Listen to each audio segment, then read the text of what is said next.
Israël, comment ça marche ? Vous allez adorer comprendre Israël. Israël, comment ça marche ? Sur Studio Kalita. Salut à tous, bienvenue. Vous êtes bien sûr sur Studio Kalita et je suis avec Diane Spiegelman, conseillère en allaitement. Alors vous me direz, quel rapport Israël, Kalita, conseillère en allaitement ? Eh bien, détrompez-vous, il y en a beaucoup des rapports puisque nous sommes quand même très avancés en Israël en matière d'allaitement, en matière de conseil, n'est-ce pas, par rapport à d'autres pays européens. Bonjour, oui, tout à fait. Bonjour Diane. Oui, moi j'ai fait mon ALIA il y a 7 ans, je fais partie des consultantes en allaitement certifiées en Israël et on a une association qui est très dynamique. Et pour donner une idée, il y a quasiment plus de consultantes en lactation en Israël qu'en France. Et en France, il y a 800 000 bébés. Personne, ouais, voilà. C'est très développé ici. C'est très développé. Il y a aussi au niveau de la politique de santé publique, il y a plus de personnel de santé qui sont formés. En fait, une consultante en lactation peut être professionnelle de santé. Elle peut être aussi une femme qui a acquis de l'expérience et des compétences sur le terrain et qui valide plus tard ses compétences. Alors, c'est ça qui est très intéressant, c'est qu'il y a un diplôme. Alors, ça paraît fou, mais c'est vrai. Il y a un diplôme, c'est très sérieux. C'est même une certification internationale. Alors, pour ça, il faut justifier d'une centaine d'heures, de plusieurs centaines d'heures, je crois 500 heures à peu 500 près, heures. d'heures de bénévolat ou d'heures de bénévolat. Conseil. De conseil, oui. Voilà, souvent dans le cadre d'une association de soutien. Et ça donne le droit à pouvoir rentrer à ce moment-là en formation. Ça veut dire ce qu'on a appris tout ce qu'on a pu apprendre sur le terrain, eh ben, on se met à apprendre les choses et à approfondir les connaissances par une vraie formation qui couvre des domaines aussi variés que la biochimie du lait, que l'anatomie de la femme, que la psychologie, bien sûr, parce que c'est une activité de conseil et de soutien, donc il s'agit d'avoir aussi des compétences en psychologie. Et après cette formation qui est assez intensive, on passe un examen. Et l'examen, ça donne une reconnaissance justement internationale sur un examen qui se passe le même jour dans tous les pays du monde, quoi. Oui, maintenant ils ont un petit peu. Quand j'ai passé ma certification il y a une dizaine d'années, c'était le cas. Maintenant, on peut le passer sur Internet d'une autre façon. Mais ce qui est vraiment particulier, et je ne connais pas un autre métier où ça se passe comme ça, c'est que pour garder la certification, au bout de 5 ans, il faut justifier d'avoir fait un certain nombre d'heures de formation continue. Jusqu'à là, ça existe dans plein de professions. Et au bout de 10 ans, il faut repasser l'examen. Ah, au bout de 10 ans, on repasse l'examen. Voilà. Incroyable. Donc qu'est-ce que ça, c'est un gage, en fait, qu'une personne qui est consultante en lactation IBCLC, c'est l'acronyme en fait de la certification. C'est un gage pour les parents ou pour les professionnels de santé avec qui on peut travailler que la consultante est à jour dans ses connaissances. Parce que le domaine de la lactation humaine, le domaine de l'allaitement, c'est un domaine où il y a des recherches en permanence. Par exemple, un pédiatre qui aurait été formé il y a 20 ou 30 ans en France. Si le domaine de l'allaitement, c'est pas un domaine... premièrement, c'est un domaine où les pédiatres, que ce soit en Israël ou en France, sont pas formés en allaitement maternel. C'est assez bizarre, ou très peu, quelques heures. Mais du coup, il y a des découvertes, des découvertes qui changent complètement la donne. Donc, en fait, la consultante en lactation, c'est l'interface, une interface qui est compétente et qui est à jour pour la femme qui a des questions, qui a soit besoin d'un accompagnement parce qu'elle manque de confiance en elle, soit des cas particuliers. Ça peut être l'allaitement d'un bébé prématuré, l'allaitement de jumeaux, par exemple un bébé qui peut avoir une fente palatine. Donc il y a des cas particuliers. Et du coup, la consultante en lactation, elle est là pour amener des informations. En fait, tout ce qu'on a pu apprendre, ou moi, à chaque fois que je suis en contact avec une maman, je suis en mesure de justifier ce que je lui dis par une étude scientifique. En anglais, on appelle ça ça evidence-based. Donc, moi, c'est pas Diane ou Rana ou peu importe qui dit c'est comme ceci ou c'est comme ça. Je suis en mesure de dire, voilà, moi, je dis ça. D'ailleurs, l'association des pédiatres aux États-Unis ou des consultantes dit ça. Voilà, je suis en mesure de justifier les informations. Alors, moi, j'ai une question à vous poser avant, bien sûr, de rentrer plus avant dans ce sujet qui paraît passionnant, qui paraît dense et incroyable parce qu'on n'imagine pas, en fait, que ça recouvre une telle réalité, une telle richesse d'informations. Voilà. Alors, ce qui m'intéresse, c'est que vous êtes diplômé de littérature anglaise, vous êtes diplômé en droit, voilà, vous avez même travaillé en tant que juriste, et puis vous avez décidé de changer de voie. C'est fou. Qu'est-ce qui vous est arrivé ? En fait, il se trouve que je me suis mariée, j'ai eu mes enfants très tôt. Quoi, très tôt. Ma fille, j'ai été maman à 21 ans. 22 ans. J'étais maman à 22 ans. Tôt, oui. Donc, en fait, j'ai étudié en même temps que j'ai eu mes enfants. Et les études de droit étaient passionnantes, mais quand j'ai fait un premier stage en cabinet juridique, j'avais déjà 2 enfants. Je me suis rendu compte que, en fait, ce qui était exigé si je voulais percer, c'était beaucoup de temps, que le sujet m'intéressait. Mais en fait, du coup, j'ai choisi de pas faire le barreau et d'être juriste. J'ai travaillé des années en tant que juriste. Et puis tout d'un coup, donc là, on arrive à ma 4e grossesse. Là, j'attends des jumeaux. Et en fait, c'est là que tout a basculé. J'avais pas décidé d'emblès d'être conseillère en allaitement. Non, voilà. C'est en fait la naissance de mes jumeaux qui a... Alors quoi, vous êtes intéressée à ce que c'est les jumeaux ? Vous avez paniqué ? Qu'est-ce qui vous est arrivé ? Ce qui était très drôle, c'est que déjà, c'était une surprise d'attendre des jumeaux.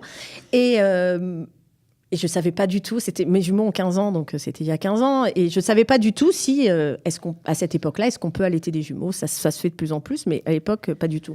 Et mon mari me dit, mais attends, t'as allaité les 3 premiers, pour lui, c'était évident. Donc je me suis calée. Je me suis dit, bon, là, pour le coup, pour les jumeaux, il n'y avait pas encore Internet comme on a maintenant. C'était les débuts d'Internet. Donc, du coup, voilà, j'ai cherché de l'aide. C'est grâce à cette aide que j'ai réussi à allaiter mes jumeaux. Ça a été pas évident du tout au début.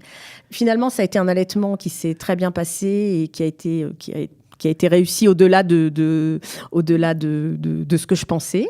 Et en fait, quand mes jumeaux ont été sevrés, je me suis dit, bon, moi, j'ai réussi l'allaitement parce que j'ai été aidée. Donc, j'ai voulu rendre, en fait, à la société, j'étais en France à cette époque-là, et à des mamans qui étaient susceptibles de se poser les mêmes questions. Et c'est à ce moment-là que j'ai commencé à faire du bénévolat. Je travaillais à cette époque-là en entreprise. J'étais juriste dans une société informatique, donc vraiment dans un monde complètement différent. Et puis, petit à petit, l'idée d'en faire un métier, on a commencé à avoir le projet d'Alia aussi avec mon mari. Vous avez dit que ce serait bien pour vous intégrer en Israël de faire ça. Voilà, j'avais envie aussi, je me suis rendu compte que j'avais envie d'aider d'une autre façon. La profession juridique m'a énormément intéressée et quand on fait du droit, on aide par ses connaissances juridiques. Aussi, donc là, j'avais envie d'être plus dans le relationnel et du coup, voilà, c'est comme ça que vous êtes passé d'un monde à l'autre, on va dire ça comme ça. Alors, conseillère en allaitement, vous nous avez évoqué quelques sujets, mais ça regroupe vraiment un tas de sujets importants. Par exemple, le sevrage. Parce qu'une fois qu'on a réussi à allaiter, bon, ça prend quelques jours en général à se mettre en place, ça se passe souvent à l'hôpital. Une fois que c'est fait, il y a d'autres questions. On n'y pense pas. Le sevrage, c'est parfois compliqué. Oui, en fait, le sevrage, c'est un moment généralement de solitude de la femme. C'est-à-dire que si c'est un sevrage précoce, alors si une maman décide de pas allaiter, il y a aucun problème. Il y avait juste une chose importante par rapport à la présentation, c'est que moi je suis pas là en fait pour l'allaitement, je suis là pour soutenir la femme dans son projet d'allaitement. Bien sûr, en fonction de ce qu'elle veut. C'est pas, voilà, c'est-à-dire parfois les femmes me disent, voilà, moi je demande à la femme, quel est ton projet ? Quel est votre projet ? Qu'est-ce que vous voulez faire ? En fonction de son projet, je lui donne des informations et j'essaye de l'accompagner là où elle veut. Il est vrai que parfois, avec les informations que je peux lui donner, ça peut l'amener à modifier son projet. Mais c'est pas le but. Donc, il y a des moments sensibles comme ça qui sont réaliser le projet. Et je me suis rendu compte que le moment du sevrage, quand l'allaitement s'est bien passé, comme vous disiez, quand ça roule, etc., Quand il est temps, pour X raisons, parce que c'est le moment pour la femme, parce que toutes sortes de raisons de sevrer, généralement, la maman est dans une grande solitude. Personne ne comprend exactement ce qui se passe en elle. Même le mari, son conjoint, qui lui dit « Mais attends, t'as été X mois. Pendant un an, pendant 2 ans, ça s'est fait. Où est le problème ?»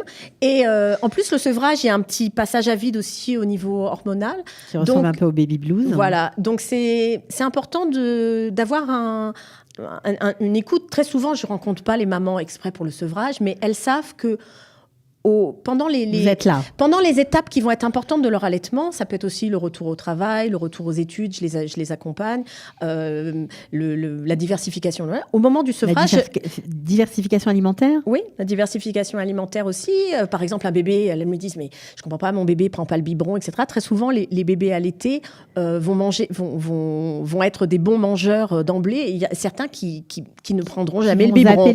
Voilà, donc quand on explique à une maman « Oui, c'est OK, c'est sûr que... » Voilà, parce qu'un bébé est habitué à avoir un goût de lait qui change tout le temps. Donc, très souvent, il va beaucoup plus adhérer à une nourriture variée.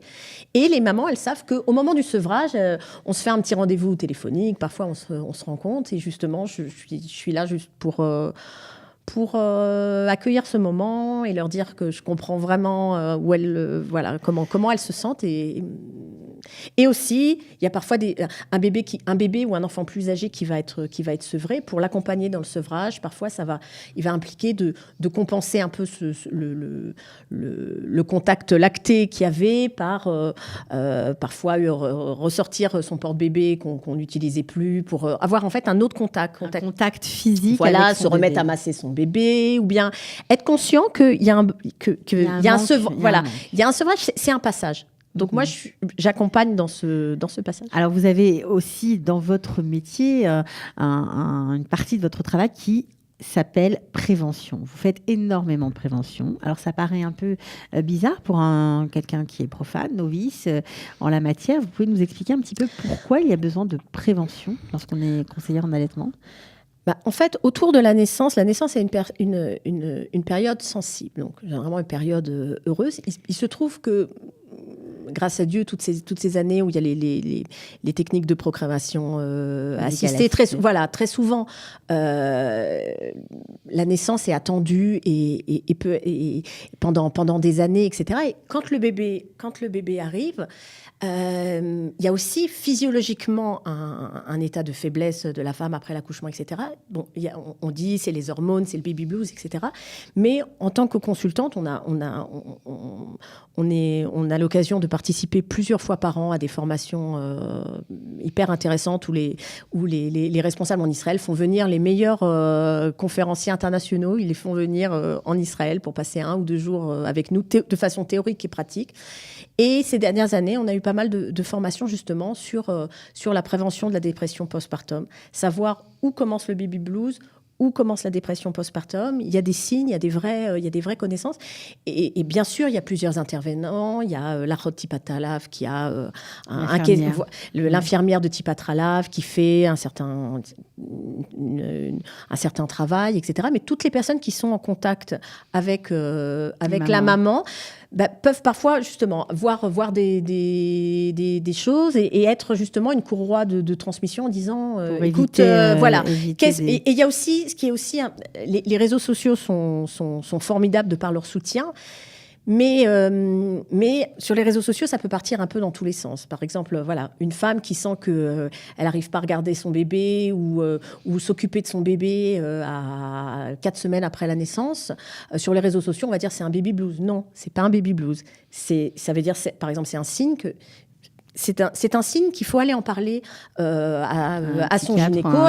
Pas obligatoirement un psychiatre dans un premier temps, le généraliste, son médecin, mais en fait, en tout cas, plutôt prendre en charge. Voilà, prise en charge. Et même, il y a des situations, par exemple, une femme qui va avoir eu une dépression nerveuse ou des problèmes dans sa vie et a plus de risques de refaire un épisode Après une grossesse. Après une grossesse ou même pendant la grossesse. Et il faut savoir que la majorité des antidépresseurs les plus donnés sont compatibles avec l'allaitement. Donc souvent les femmes disent non, je ne veux pas prendre parce que non. Donc là, il y a de la prévention. Aussi à savoir, médicalement parlant. Oui, justement. Savoir justement quel est le moment de... Souvent, voilà, moi je suis en contact... Les femmes me font confiance à un moment donné et justement, quand je vois des choses qui sont un peu compliquées. Voilà, un petit peu compliquées. Voilà, j'en parle et je donne je leur donne des informations aussi sur les associations qui peuvent aider. Il y a beaucoup de choses en Israël ces derniers temps, des groupes de parole, etc. Oui, des groupes de parole, ça tombe bien que vous en parliez parce que vous travaillez avec un réseau de Yoatzot Hanaka, comme on dit en hébreu, ce sont des conseillères en allaitement, un réseau de plus de 180 professionnels, c'est incroyable. Oui, il y en a même plus, 180. En fait, on a un groupe privé Facebook très très actif, donc il y a beaucoup plus que 180. 180, oui, c'est les femmes qui ont cette certification, mais ça veut dire et il y a un certain nombre de femmes qui sont consultantes en lactation et qui sont aussi médecins, orthophonistes, ostéopathes, psychomotriciens, etc. Donc en fait, quand par exemple il y a une situation particulière, on a des échanges d'informations, de réseaux, où est-ce qu'on a besoin, par exemple, il y a un certain nombre de problèmes où on a besoin d'avoir aussi un réseau de médecins qui sont vers qui renvoyer les mamans. Et aussi, on a quelque chose ça existe depuis 1 ou 2 ans, c'est lié à l'initiative du Yoatzot Hanaka. On a un groupe WhatsApp qui est uniquement destiné à trouver une consultante le plus vite possible à une femme n'importe où en Israël. C'est-à-dire que lorsqu'une femme est face à un problème, quel qu'il soit, qui est autour, parce qu'on a bien compris que conseillère en allaitement, ce n'est pas uniquement s'occuper de l'allaitement, de l'acte d'allaitement en lui-même, mais c'est tout ce qui va autour. C'est la santé de la femme, en fait. La santé de la femme, la prise en charge de la femme, le fait d'être avec elle pour tout simplement affronter cette nouvelle vie et gérer bien tous les changements qui vont avec, qui sont autour. Donc, on peut envoyer sur ce WhatsApp une question et avoir une réponse rapidement. Non, alors c'est un WhatsApp. Ça passe par la professionnelle. Voilà, non, en fait, c'est pas un WhatsApp pour les questions, d'accord. C'est un WhatsApp pour. Je donne un exemple. Par exemple, il va y avoir une femme demain qui m'appelle et qui habite Nahariya et qui m'appelle et qui me dit j'ai besoin de. Donner un exemple concret, vous pouvez donner un exemple précis. Tout à fait, voilà. Par exemple, une femme dans le nord du pays qui me dit j'ai telle difficulté. Je lui dis oui, effectivement, ça pourrait être intéressant que vous consultiez quelqu'un. Donc je lui dis moi, effectivement, je suis à Jérusalem, je me déplace dans le centre du. Mais bon, voilà, Nahariya, c'est trop loin. Par contre, si vous êtes d'accord, je vais poster sur notre groupe quelle est la consultante qui est dispo pour aller pour venir vous rendre visite. Donc du coup, je poste. Je reçois une réponse et après je mets en rapport c'est formidable. les Donc, il y a un réseau d'entraide professionnel incroyable. Le but, c'est d'aider les mamans là où elles sont et de leur permettre justement de pouvoir au maximum réaliser, ne pas être bloqué dans une situation frustrante ou par exemple une question quelque chose qui arrive très très courant, c'est par exemple la maman a une angine, le généraliste vient et lui dit voilà tel antibiotique vous n'avez pas le droit, vous devez arrêter l'allaitement pour prendre. Effectivement, il peut y avoir des antibiotiques, on doit arrêter l'allaitement, sauf que la majorité des antibiotiques qui sont le plus donnés sont complètement compatibles avec l'allaitement. Ce sont des choses qui ne sont pas toujours sues.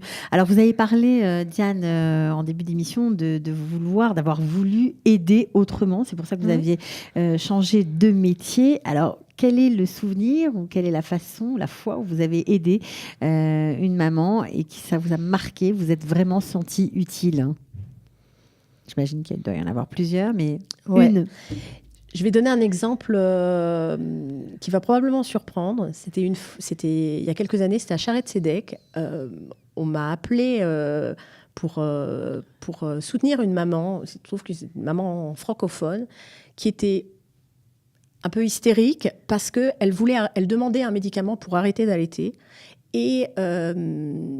Et justement, l'équipe ne voulait pas lui donner le médicament parce je ne vais pas rentrer dans les détails, mais ça faisait 48 heures qu'elle venait d'accoucher. C'était trop tard, en fait, pour lui donner le médicament. Et donc, cette femme était était pas bien, ne comprenait pas. Donc, je suis allée la voir. C'était la première fois que je me retrouvais dans cette situation d'être là pour une femme, de pas être là pour l'aider dans l'allaitement, mais d'être là à son écoute.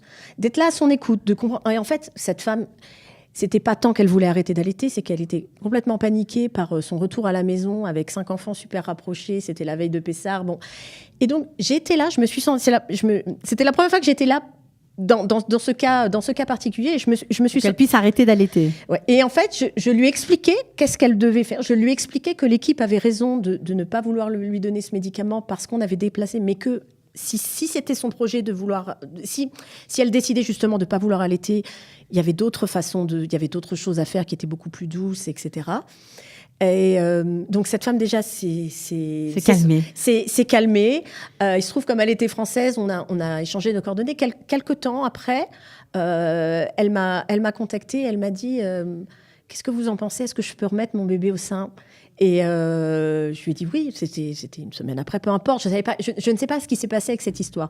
Mais moi, ce qui m'a marqué, c'est avoir été là pour elle au moment justement un moment déchirant, un moment un personnel très dur. Voilà, et je raconte cette histoire, c'est paradoxal, une consultante en lactation qui raconte, mais voilà, ce qui était important, c'est qu'elle était dans une détresse, personne ne la comprenait, et j'ai été présente là, vous l'avez aidée. Voilà, pour lui expliquer qu'est-ce qui se passait avec l'équipe et puis pour comprendre quelle était sa difficulté, parce que sa difficulté dépassait juste le cadre de l'allaitement. Évidemment. Eh bien, écoutez, Diane, c'était passionnant de Merci. vous entendre, de vous recevoir. Donc, vous consultez en privé, vous consultez à Jérusalem, et dans le Merkaz aussi. Dans le Merkaz. Ok, bon, en tout cas, on vous souhaite bien d'aider plein de petits bébés à allaiter leur maman. Voilà, merci beaucoup. Merci. Et à très bientôt. Au revoir. Au revoir. Israël, comment ça marche? Vous allez adorer comprendre Israël. Israël, comment ça marche? C'est tout de suite sur Studio Kalita.